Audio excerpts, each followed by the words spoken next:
It's me, Russell Kane, with another Kaneing. If I were to fap anymore, I probably would have to opt for amputation. I don't know about the rest of you, but there's not much else to do apart from touch. You can't touch your face, can you?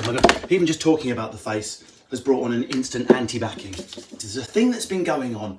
People are starting to argue that the coronavirus isn't a little green ball with spikes on it like something out of Star Wars. The coronavirus looks like the thing that transports baby Yoda to his next destination. We know that. So our NHS, our researchers and our wonderful scientists can see it. That's what it is. But some people are arguing, no, it's not.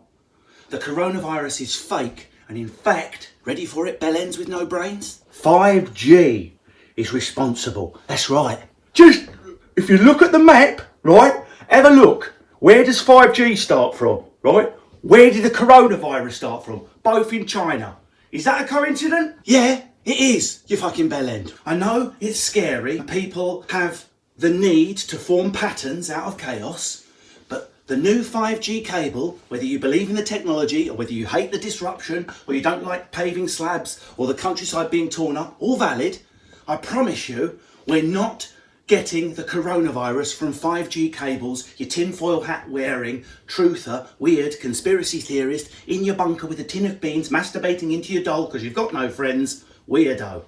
Yeah, but like, look at the map. Flu-like symptoms are sweeping across the world.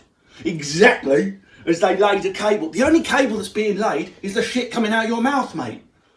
I mean, do you honestly believe that every single NHS doctor and what do you think Chris Whitty is actually, I fooled you. I am actually the chief executive officer of Huawei. It was me all along. Do you really think that? Do you think Chris Whitty is an app sent by the Chinese? Come on, grow the fuck up. Some fucker was in a dirty food market. The virus went, you know what? It's all right being in a bat, but I wouldn't mind a bit more room. What about you, Gary? Yeah, I know what you mean, Dave. Like, it's all very well being a corona, but it's got quite a slim torso, the bat. I'll tell you what, let's jump over to a human host. Bit more room. It's going to take a while to get used to it, but hopefully our kids will adjust. That's how the coronavirus started. Science lesson for the kids there. Our NHS people are, yeah, they're all actors. You see the doctors on the telly? All actors paid by an elite, the same elite that are stopping me getting a job. Darren, they're not stopping you getting a job. The only thing stopping you getting a job is the bag of weed you're smoking every week and your addiction to FIFA. There's going to be plenty of jobs when this crisis finishes, Uncle Darren. Oh, I can't work now because my back's fucked through inactivity during lockdown. I would work, but I can't, mug. My Uncle Darren thought 5G was the amount he could get away with selling in a nightclub. What else? I like the fact that we're all really getting behind this lockdown, making sure we stay 2 meters apart, only taking our exercise, not bundling into each other, so we can get through this quicker and we can harm less old people. But the virtual vigilantes are starting to piss me off. Observed today, Jean and Dave went to the second time at the corner shop and returned with a loaf. Fuck off. And people reacting to joggers. Like they've got explosive diarrhea. Oh my God. Oh, I mean, has anyone been drama passed yet? I was going for my 30 minutes allotted exercise with my pug Colin and I got drama passed.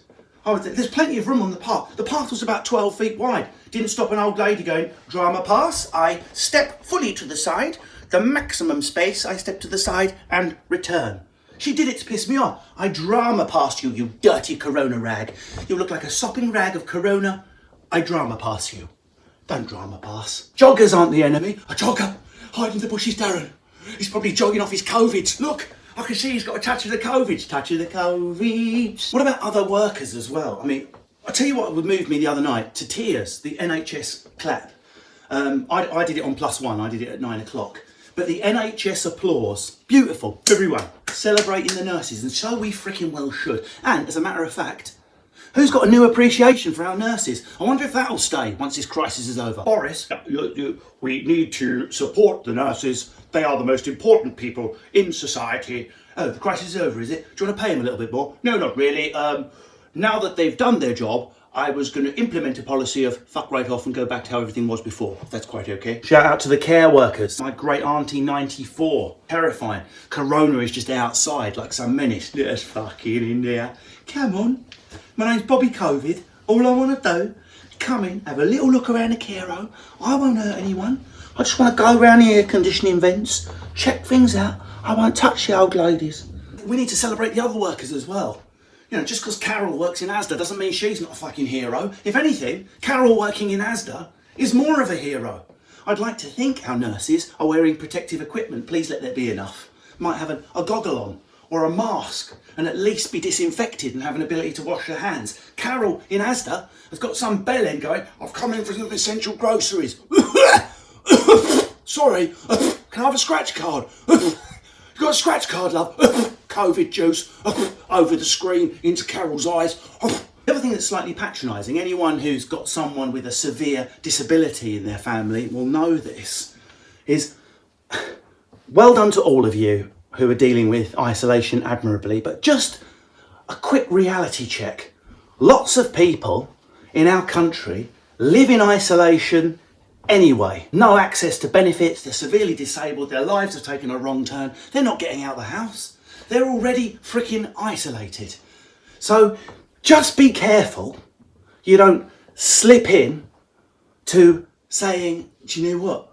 I really appreciate now what isolation is like for those people. To me, staying in, learning Mandarin is just like having a severe disability and being housebound.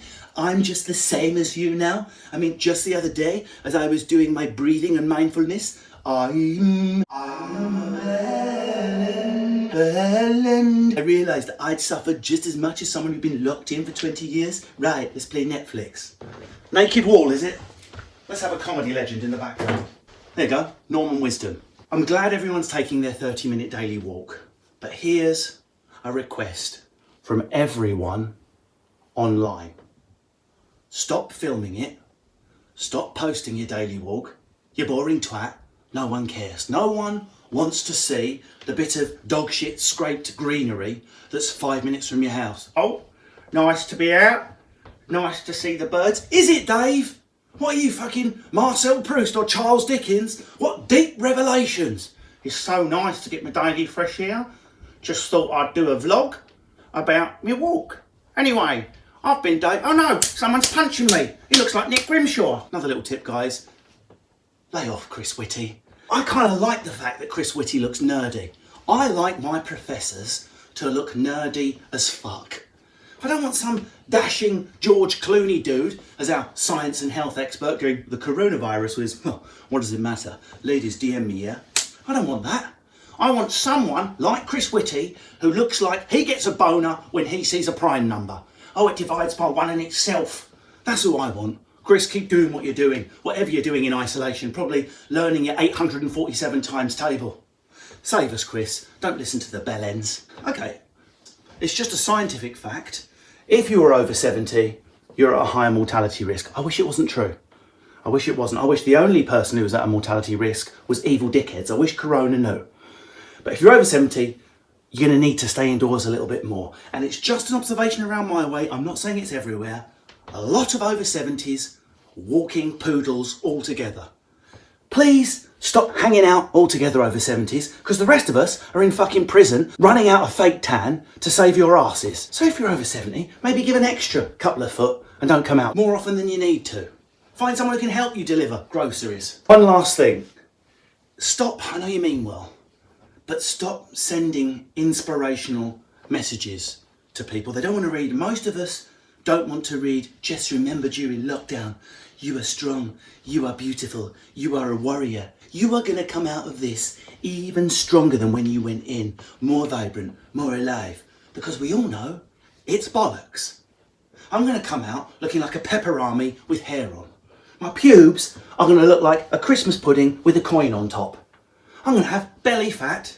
I'm going to have been living on cashew nuts and rice and shitting liquid for a week. I probably would have forgotten how to speak. My last rant will be like, bloop, April 12 sixpence. You're not going to be stronger. The best we can do is do what I'm doing. Use your humour to get through it. Stick to the people you love. Show each other compassion. Stay nice 2 meters apart. And if you're really old and fucked up, probably don't bundle in just because you saw some bacon marked down in Asda. You will survive without bacon, you suicidal old bellend. Thank you very much. See you later. I'm going to exit downwards because that's the only way in our society now. Down. Am I out of shot yet? Oh, my hair's still in shot.